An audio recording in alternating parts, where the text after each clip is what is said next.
Imagine a world where the powerful are protected, while the truth is hidden in plain sight. Donald Trump claims there are no co-conspirators in the Epstein files, but the latest documents tell a completely different story. These are not rumors. These are official emails, hidden communications, and redacted names that the Department of Justice hoped the public would never see. If no one else was involved, why are these shocking emails hidden? Why are the names redacted? And who are the people the DOJ is trying to protect? Stay with me. In this segment, we're going to reveal explosive evidence that contradicts everything the authorities are saying. The truth is far more shocking than anyone imagined. Now, let's break down the key revelations from the newly released Epstein files. I'm Brian Taylor Cohen, and you're watching No Lie. These documents have just hit the public record, and they are sending shockwaves through the political and legal system alike. Just days ago, Deputy Attorney General Todd Blanche made a bold public statement, insisting that beyond Jeffrey Epstein himself, there are no other co-conspirators involved in these crimes. In his own words, "If we had information about men who abused women, we would prosecute them, but you shouldn't expect any more prosecutions from the DOJ." That statement, however, is directly contradicted by what the documents show.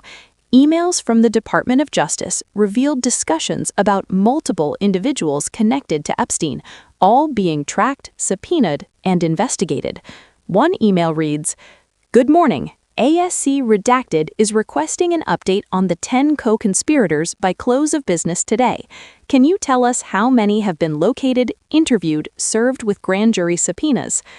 The follow-up lists locations across the United States, Florida, New York, Boston, Connecticut, showing that DOJ investigators were actively pursuing leads, contradicting Blanche's public assurances. If no one else was involved, why was such coordination necessary? Then there are emails that revealed disturbing personal references. Lines like, "Your littlest girl was a little naughty," appear in official correspondence, with the sender's name redacted. Questions immediately arise. Why hide these names? Who are the individuals behind them, and what role did they play in this network? These emails not only contradict public statements, they also expose a systemic effort to minimize or obscure the involvement of powerful individuals. The public is told one story, but the records tell another, and this is where our investigation begins. As we look closer, the documents show that law enforcement teams were dispatched to multiple states to interview dozens of victims. Subpoenas were issued, and evidence was being actively collected. Yet, in public, the DOJ insisted that the narrative of a single, isolated offender was accurate. This is a story of contradiction, official statements versus documented evidence. It raises serious questions about transparency, accountability, and the protection of powerful people at the expense of justice for the victims. In this segment, we'll also explore the timeline of these releases. Half of the documents have just now been made public. Imagine what the remaining 50% might contain. The implications are staggering. Wealthy, influential people are repeatedly named in ways that suggest coordinated cover-ups, while the DOJ publicly denies any wrongdoing beyond Epstein himself. This is not speculation. Every line, every email, every official record has been verified and sourced. And as we go further in this segment, you'll see exactly how these documents dismantled the narrative being pushed by the authorities. We will examine the details, the people involved, the locations, the emails, and the procedural actions taken by the DOJ. All of it points to a discrepancy that cannot be ignored. When the law enforcement agencies responsible for protecting the public seem to shield the powerful, it becomes our duty to report and reveal the truth. So let's step into the details. We start with the emails that track co-conspirators in multiple states, showing grand jury subpoenas issued, interviews conducted, and leads actively pursued. This internal record directly opposes the public story of no other people involved. 3 co-conspirators in Florida were located and served, 1 in Boston, 1 in New York City, and 1 in Connecticut. 4 remain outstanding, and yet, in the press, the narrative is that no one else exists. Then there are names intentionally redacted, names we don't know, but whose presence in these emails reveals a layer of secrecy and protection that raises alarming questions. If these people were innocent, why conceal their identities in official correspondence? The DOJ's handling of these files presents a stark contrast between what is recorded internally and what is said publicly. It is a case study of controlled narrative versus documented reality. And this is why these revelations matter. They directly impact public trust and the pursuit of justice. In this segment, we will continue to explore every document in detail, connecting the dots between the emails, the co-conspirators, and the overarching story. This is where truth, accountability, and public awareness intersect, and it is crucial that viewers understand the full scope of what has been hidden. By the end of this segment, you will have a clear picture of how the Epstein files contradict the official narrative, the extent of the evidence documenting co-conspirators, and why these revelations are so explosive. This is a story that goes far beyond a single person. It's about the system that allowed it to happen and the truth that is finally being exposed. In segment 2, we'll dive even deeper, examining each co-conspirator, reviewing specific emails in detail, and uncovering shocking connections that the DOJ hoped would never be public. Stay tuned. The story is far from over. Now, let's dig deeper into the documents themselves. The emails show a clear chain of communication among DOJ officials and law enforcement teams tracking Epstein's alleged co-conspirators.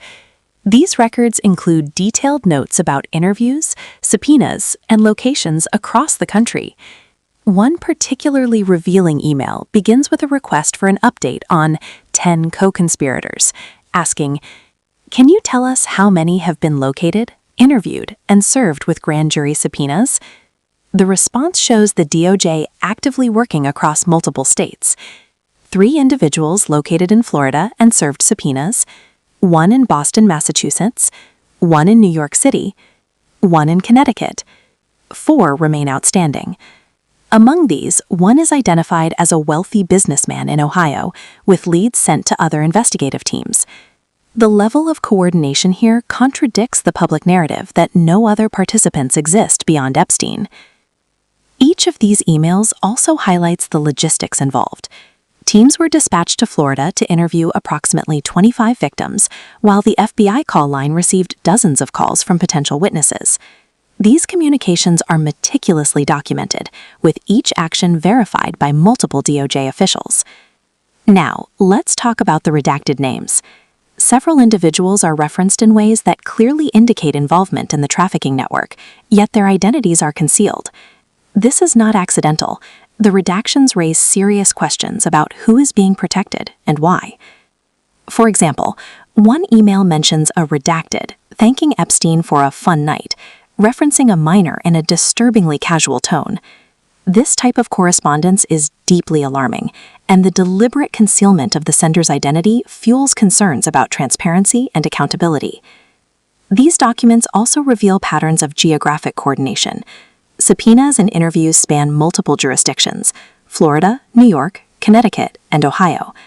Law enforcement resources were mobilized across state lines, yet the public is told that no other co-conspirators were involved. This is a textbook case of contradiction between official record and public messaging. What's even more striking is the internal acknowledgement of ongoing investigations. Emails from prosecutors discuss the status of each co-conspirator, the progress of victim interviews, and the collection of evidence. These records demonstrate a level of investigative effort that is incompatible with the DOJ's public claims. In addition, the documents show that law enforcement teams were methodical in tracking leads, ensuring subpoenas were served, and interviewing victims systematically. It's clear from these records that multiple individuals were under scrutiny, yet publicly authorities minimized or outright denied this involvement. The implications of these emails are staggering. They suggest not only a network of co-conspirators, but also potential shielding of powerful individuals. Redactions protect names that, if revealed, could implicate influential figures. This pattern is consistent across multiple documents, indicating a deliberate effort to control the narrative. As we continue to break down the emails, it's important to note the scale of the investigation. Internal communications highlight coordination between SAS teams, FBI field offices, and U.S. attorneys. Multiple investigators are deployed to follow leads, interview victims, and serve subpoenas. The DOJ's internal activity paints a picture far different from the simplified story given to the public.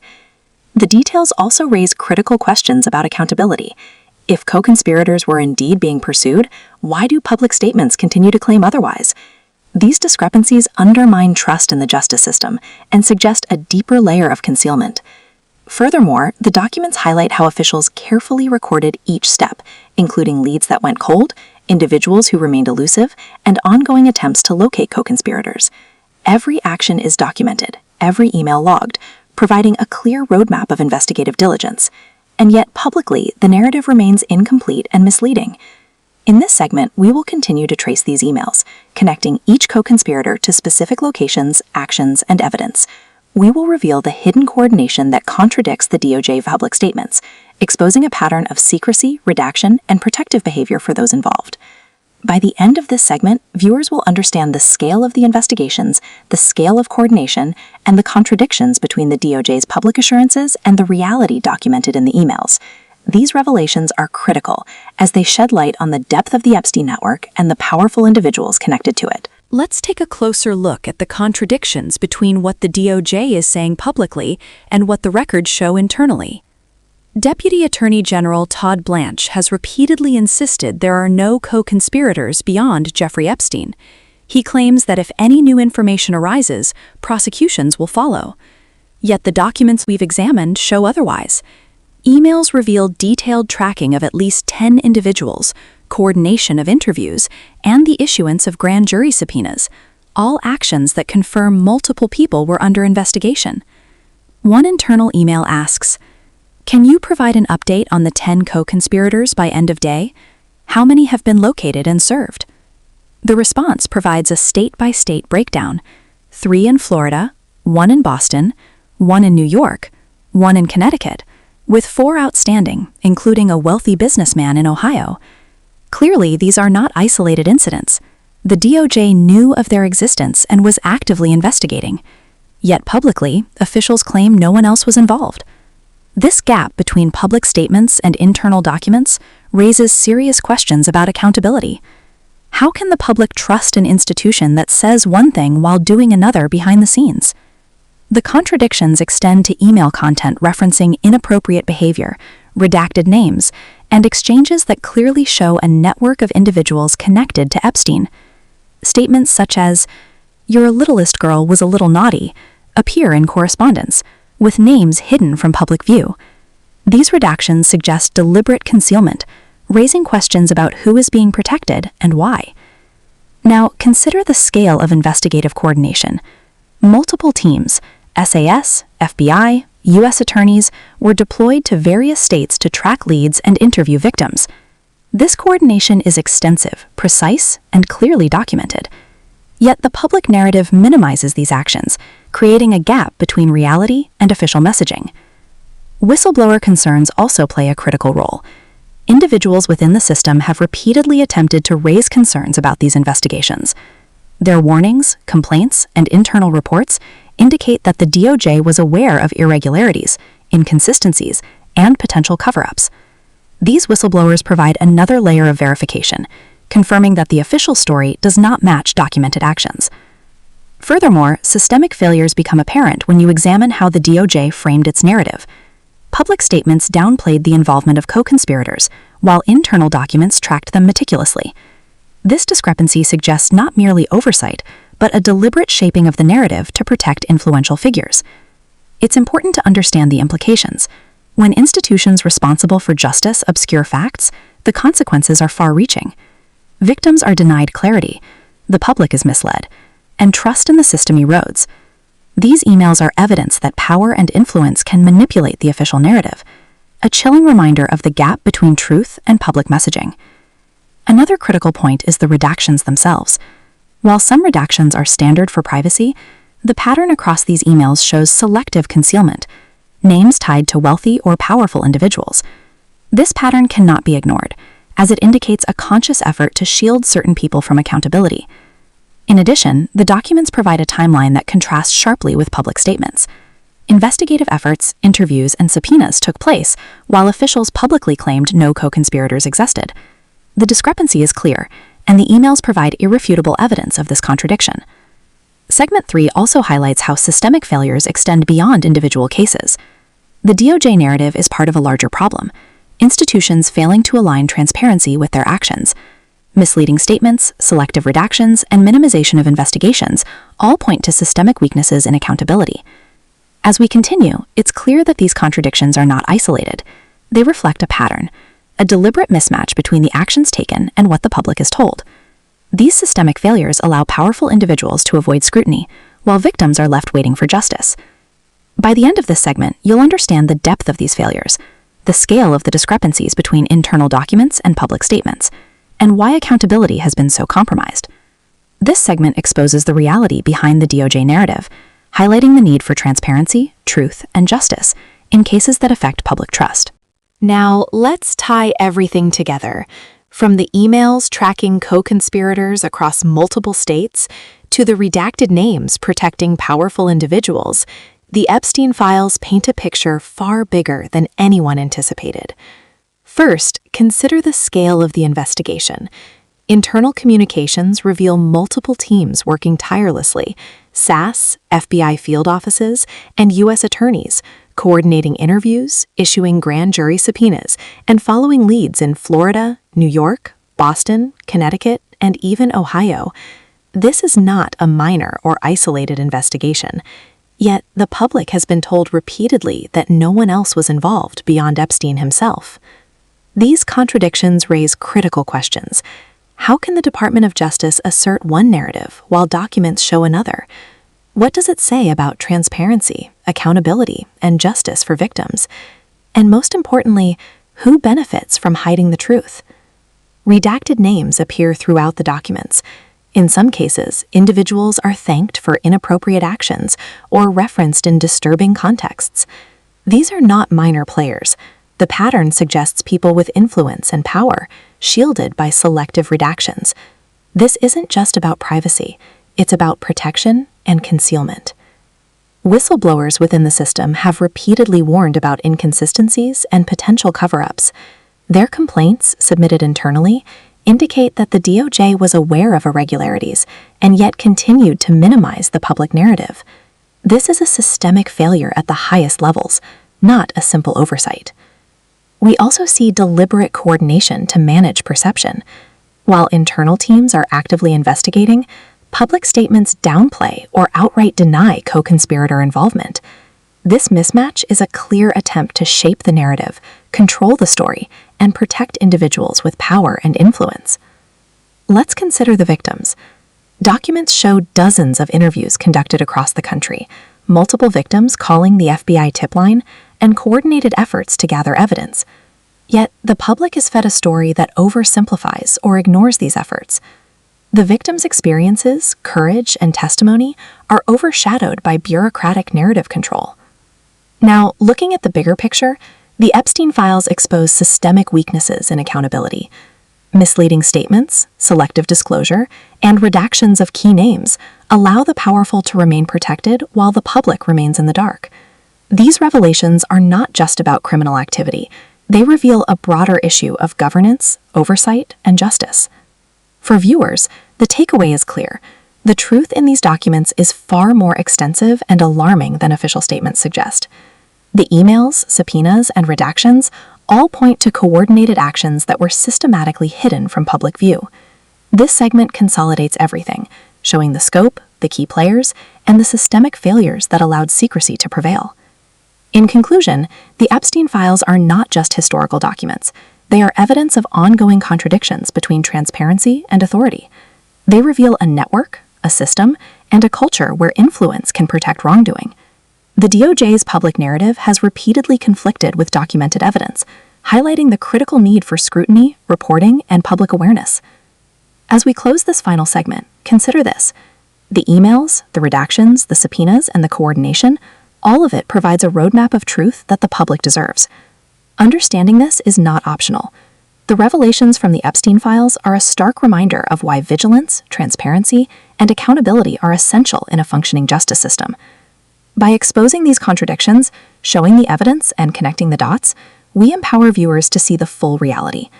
Justice, accountability, and truth must prevail, not just for victims, but for the integrity of the system itself.